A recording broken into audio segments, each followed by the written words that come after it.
Assalamualaikum warahmatullahi wabarakatuh.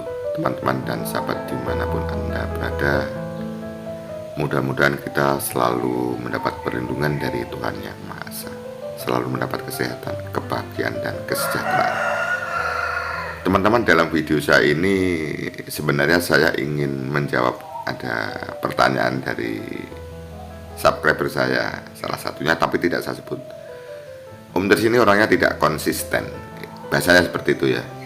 Dulu mengatakan bahwa Agni baik-baik saja, kemudian pernah mengatakan Agni sedang tidak baik-baik saja. Ya, tidak baik-baik sajanya di mana? Begini teman-teman, ini saya jawab ya biar persepsinya sama. Jadi artinya Agni sedang baik-baik saja itu secara personal. Agni baik-baik saja, selalu komunikasi ya, selalu ingin tampil bersama. Kemudian ada lagi sedang tidak baik-baik saja, artinya beberapa saat lalu terjadi banyak polemik ya, ada di media sosial karena ada pentas yang tidak bisa terwujud yang sebenarnya sudah direncanakan, begitu ya.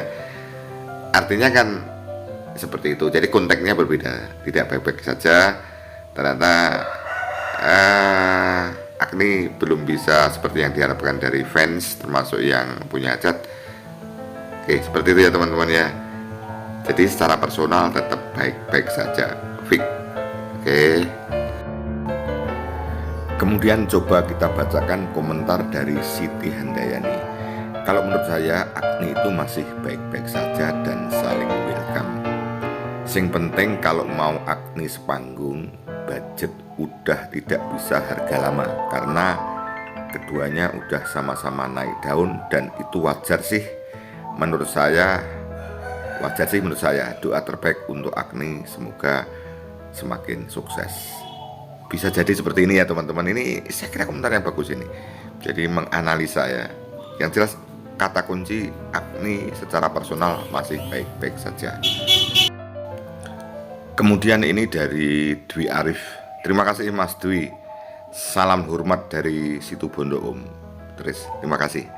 Pengalaman saya menjadi EO, event organizer ya, tentunya pernah mengalami kasus seperti itu.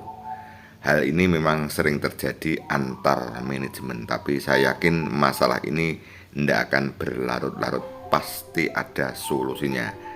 Dan untuk Agni tetap berkarya dan jangan lupa bahagia dalam Gemati Selawase. Ini pendapat yang masuk akal dan tetap berharap Agni berkarya Gemati Selawase. Terima kasih ya. Seperti itu ya teman-teman ya, yang mungkin bisa menambah pengertian kita ya. Dan itu ya juga belum tentu benar, tapi bisa masuk logika berpikir ya. Kemudian juga ada pendapat yang mengatakan begini, kemarin itu dikala Niken mau di job pasang bandrol sekian, sehingga mundur ya, mungkin seperti itu. Lebih baik dicarikan bintang tamu yang lain dengan budget di bawah itu, mungkin budget itu bisa untuk 3 atau 4 bintang tamu, tapi tidak saya tulis. Maksudnya komentarnya tidak saya tampilkan di sini ya. Jadi ini kan hanya ya, kita ayo berwawasan untuk memahami situasi. Jadi komentar-komentar tadi bagus. Kemudian ada yang mengatakan begini, sebenarnya Niken tidak mau itu karena tersinggung dari fannya Mas Akbar yang mengatakan menyinggung Niken hingga Niken menangis di saat pentas. Jadi Niken itu juga sudah anak yang pintar, tidak mungkin akan mengatakan yang sebenarnya. Jadi kalau ditanya akhirnya membuat alibi. Jadi apa ya, alasan yang ringan-ringan saja ya, seperti itu ya. Seperti kisah cinta yang banyak digoreng oleh netizen itu akhirnya rame karena satu insiden di kala Mas Akbar dan Niken katakanlah ya tidak bersama lagi. Dikala di podcast di Ridan Nadari itu kan Mas Akbar mengatakan bahwa ada chemistry saja. Saya sebenarnya orang pertama yang tidak setuju. Kok seperti itu ya? Nah, kemudian termasuk Niken Sari mengatakan bahwa profesionalisme kerja. itu satu kosakata yang bijak. Kalau mengatakan pernah bercinta dan lain sebagainya nanti akan pewanjang. Sekarang saya juga akhirnya belajar, oh ternyata kata Mas Akbar dan Mbak Niken waktu di podcast itu adalah kata-kata yang paling bijaksana. Jadi oke lah, walaupun itu mungkin dulu pernah bercinta dan lain sebagainya, itu adalah privasi. Katakan saja bahwa itu hanya chemistry. Kemudian Mbak Niken mengatakan profesionalisme kerja. Walaupun itu kata-kata itu tidak sesuai dengan hati nurani, tapi itu kata-kata yang bijak.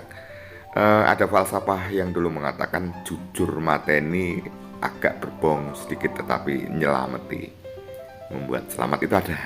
Jadi dalam situasi tertentu kalau kita memang harus sedikit bilang tidak sama demi baik semua. Itu teman-teman ya. Kemudian ini satu pengalaman teman-teman, mungkin sebagai seorang entertainment saya juga pernah punya campur sari ya. Jadi suatu hari saya itu kan sudah menerima job campur sari dan dengan budget yang itu, artinya kan campur sari saya ya biasanya untuk penyanyi-penyanyi seperti itu, tapi karena waktu itu tidak ada penyanyi, habis.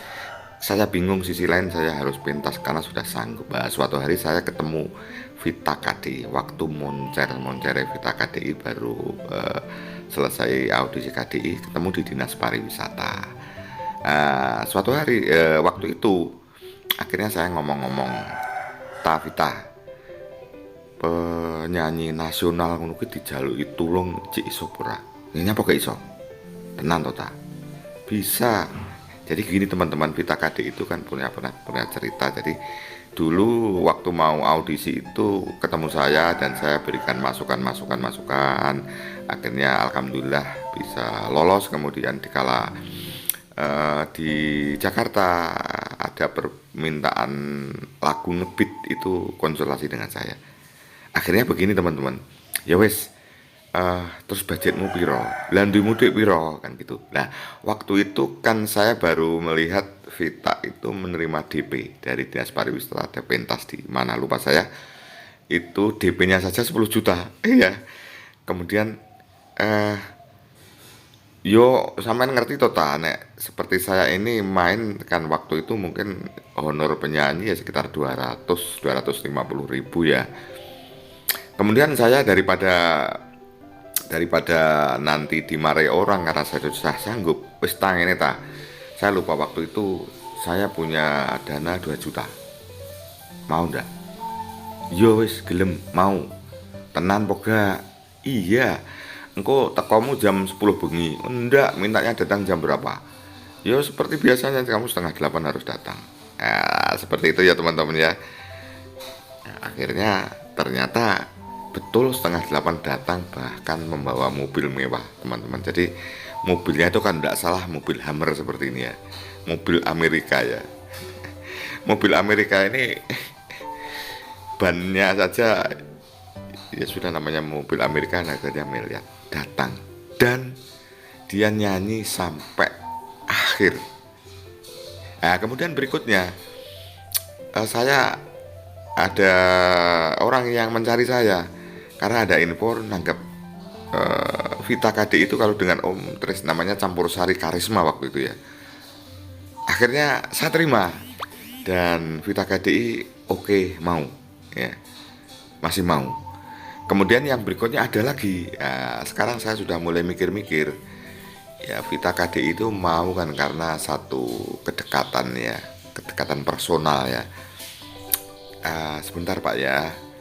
Nah, dulu kan sekian bisa, kenapa sekarang tidak bisa ya? Oke lah, tapi saya tanya dulu pada Vita. Akhirnya suatu hari saya komunikasi, Mbak Vita, ini ada acara ini. Bahkan waktu itu honornya sudah saya tambah. Kemudian akhirnya Vita kan juga punya manajemen. Akhirnya kita ketemuan. Gini Om Tris ya. Maaf, 1000 maaf ya, karena ya Vita ini kan penyanyi tingkat nasional. Kalau dulu acaranya dalam acara Om Dres masih karena situasi kepepet, Vita bisa hadir profesional, tapi sekarang kalau seperti itu tidak bisa. Ya terus berapa? Sekian, waduh. sekian itu honornya Vita dengan honornya Campur Sari. Waktu itu saya akeh honor Vita. Akhirnya ya sudahlah, tidak apa-apa. Saya menghargai profesionalisme karena memang artis nasional waktu itu ya.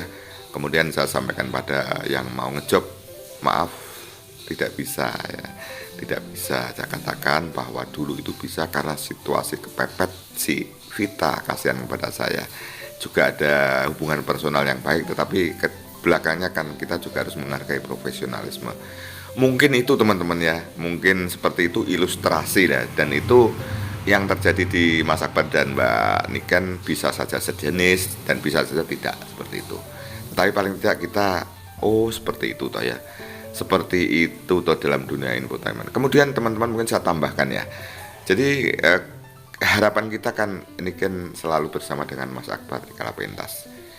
Jadi seperti ini, misalnya Mas Akbar ada job yang mau ngejob pingin dengan siapa Niken ya. Oh ternyata Niken sudah tidak bisa, sudah job lagi kan gitu. Akhirnya kan sudah tidak bisa. Akhirnya Astabrata harus mencari bintang tamu yang lain disesuaikan dengan budget daripada yang nanggap. Budgetnya seperti apa toh? Oh ini berarti dapatnya seperti ini. Seperti itu. Kemudian berikutnya, kenapa suatu hari pasti baik-baik saja? Maaf ya, secara personal Mas Akbar dan Mbak Niken baik-baik saja loh ya. Artinya sesuai dengan harapan. Seperti yang disampaikan di depan tadi, bahwa seperti itulah namanya manajemen, dan itu pasti akan terpecahkan. Pasti akan terpecahkan, dan Mbak Niken dan Mas Akbar paham bahwa kehadiran berdua itu sangat jangan dinanti penonton seluruh dunia. Pasti ada, nanti akan jalan keluar yang terbaik ya. Akhirnya bisa kembali pentas dikala memang dibutuhkan ya. Akhirnya termasuk mungkin ya jadi orang mau nanggap Mas Akbar dan Mbak Niken budgetnya sekian, dan kalau memang keberatan kan tetap bisa di lobby, kuatnya sekian. Kalau mau akhirnya siap ya oke.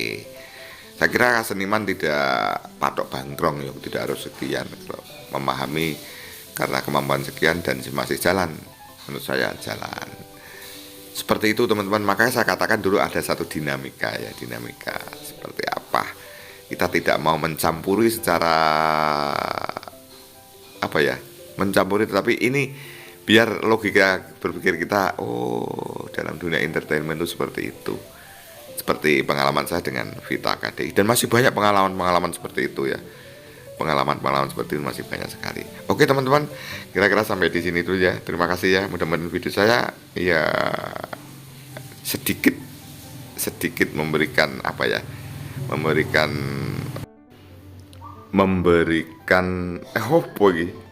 ya diskusi diskusi kita biar sama-sama belajar memahami tentang dunia entertainment.